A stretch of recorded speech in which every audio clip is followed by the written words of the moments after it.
This is estate planning attorney Jason Lindamood, and today I want to talk about the difference between a power of attorney versus having a guardianship over someone.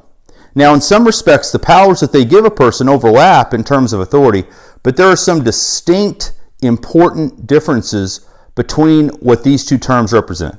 So let's talk about a power of attorney before we pivot and contrast that to a guardianship. A power of attorney is a document that I would sign if I wanted to grant authority to someone else to step into my shoes and handle certain transactions for me if I wasn't around or if I was unable to do it myself.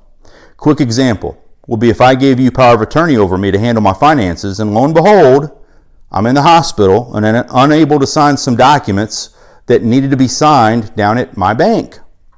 So you'd walk that power of attorney into the bank, let them make a copy of it so they would be absolved of liability, and then they'd let you transact on my behalf.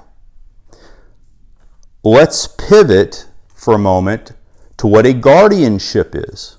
A guardianship is authority to conduct business on our behalf that's issued in court by a judge who's heard evidence at a hearing that they will base their ruling on. An example of this would be if I became mentally incompetent. And remember, I'd have to be mentally competent to execute that power of attorney in the first place, right? So for this conversation, let's assume that we're beyond that at this point. So I'm mentally incompetent, and you, as one of my loved ones, would hire a lawyer, and you would bring a guardianship action, or whatever it's called, wherever you're watching this. Every state, every jurisdiction, they call it something different. But it's typically called a guardianship action, and your lawyer would bring that action in court to get a ruling that you could then, to continue the bank example for a moment, walk into Chase or walk into Wells Fargo or some other bank and do my banking for me, pay my bills and things of that nature. So that is essentially the difference. And even though they ultimately get us to the same finish line, those are two significantly different routes we've had to take to get there. Powers of attorney are when we're doing some forward thinking, while, by the very nature, pursuing a ruling on a guardianship of our loved one is us playing from behind, to use a sports metaphor. And estate planning at its most basic essence is when we think a couple of chess moves ahead to make sure that we have the basics down.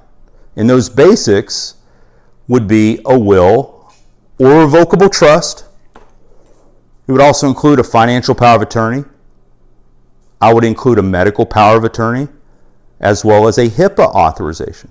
HIPAA authorization so our loved ones can quickly cut through the red tape in case they need to go get our medical records for us on our behalf and get them to our current medical provider. So that sort of goes hand in hand with the medical power of attorney.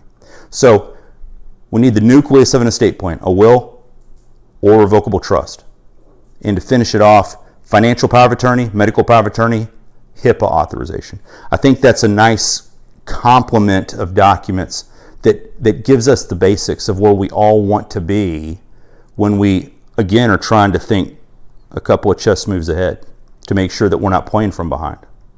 So get all those things in place, and I think you'll be well ahead of 90% of everyone else in terms of peace of mind, as well as saving your loved ones a lot of complexities and unnecessary anxiety down the road. That's all I got. I'm done.